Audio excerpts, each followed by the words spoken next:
big news is looming on the horizon for Bitcoin, but yet it's like an eerie sort of calm before a big battle. What's the big battle we're talking about? We're talking about the next pending hard fork for Bitcoin.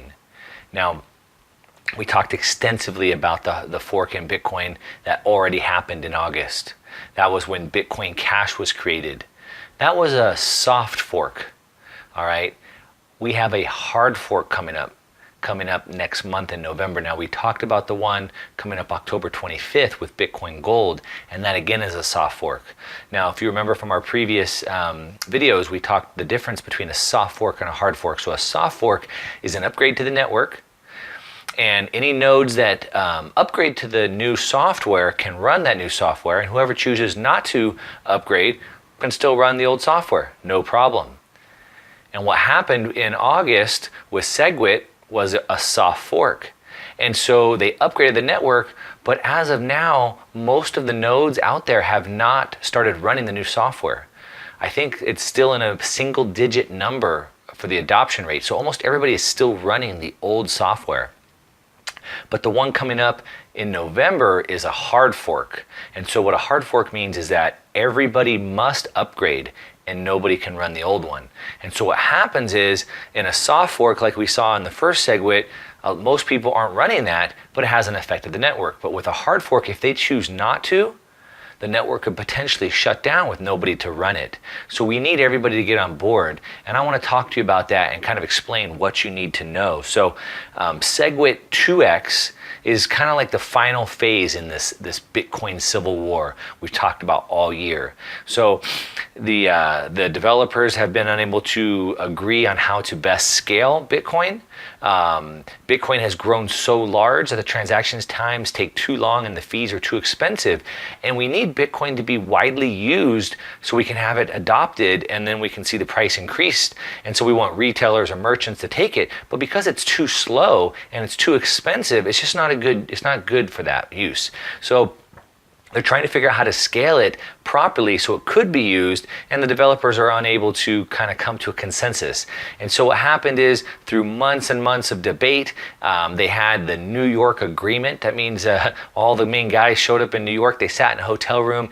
They agreed what they thought was the best, and they formed an agreement. And that was to go ahead and upgrade to SegWit in August, which was the soft fork. We did that.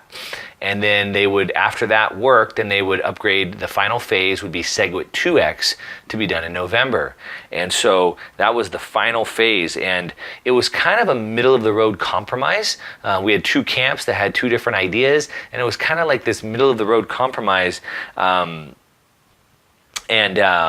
need, like I said, we need everybody to buy into this. So right now, 90% of the miners and the nodes developers are saying that they will go forward with this. And they've signed, they've agreed to it. They said they're going to do it, but if they don't, it's a serious problem. So we're going to see what's going to happen. But let's talk about this just so you're educated. We'll talk about what this all means to you, but just let's talk about, are we for this or are we against it? Or do we really not care?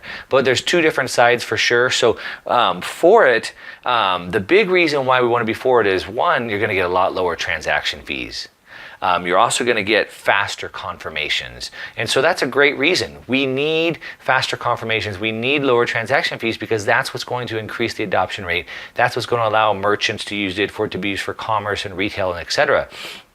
Once that happens, we're going to see the price go up. We all want that to happen. We want Bitcoin to be used. And so those are good reasons. But the problems against it are that with bigger blocks, security becomes an issue.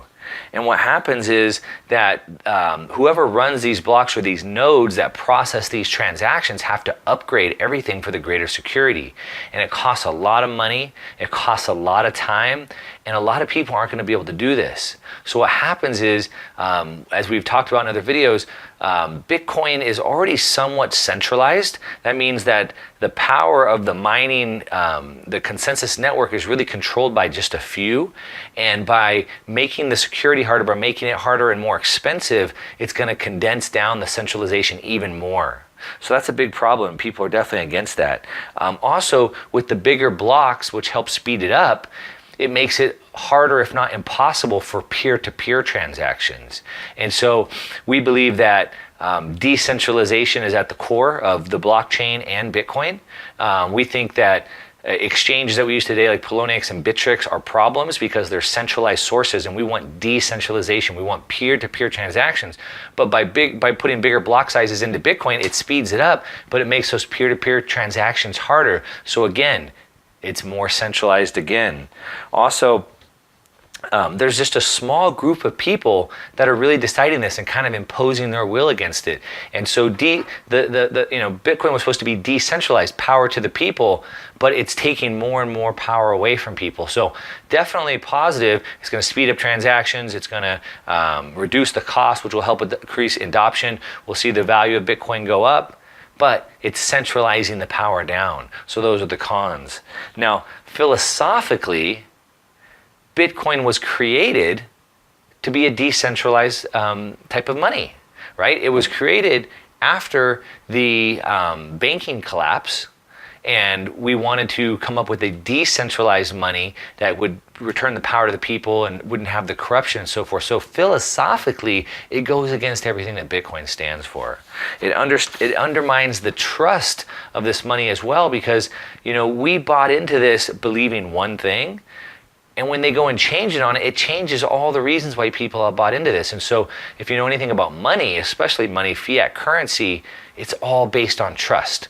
People buy into gold because they trust it. The gold doesn't change. But they bought into Bitcoin for a philosophical reason, and now that's changed. So that's a problem as well. Now, what's going to happen after this SegWit 2x? Of course, it's up to anybody to guess, right? We don't know. We had 90% of the people right now, the miners, the developers, are saying they're going to go with it. They've already signed the New York agreement, so that's good.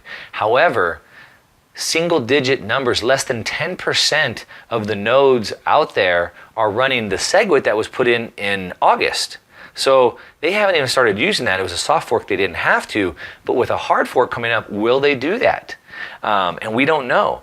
If it does go through, then we expect to see a lot faster transaction times. We expect to see a lot lower fees. We expect to start seeing used a lot more.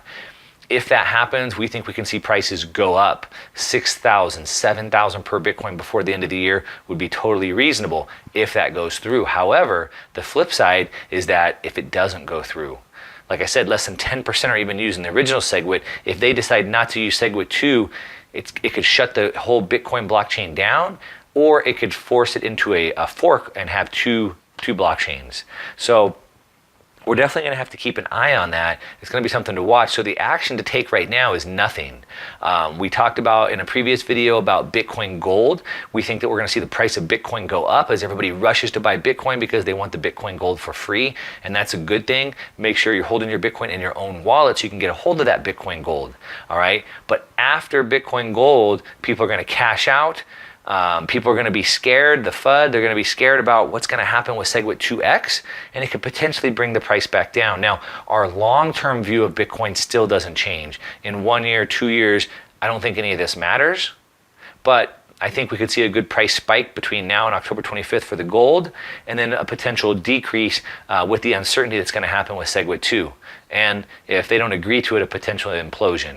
But hopefully it works. Not that I agree with it from a philosophical standpoint. I don't really like it.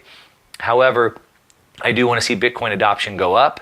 And so from that standpoint, I do like it. So that's what you need to know about SegWit 2x upgrade coming up in November. Hope that helps.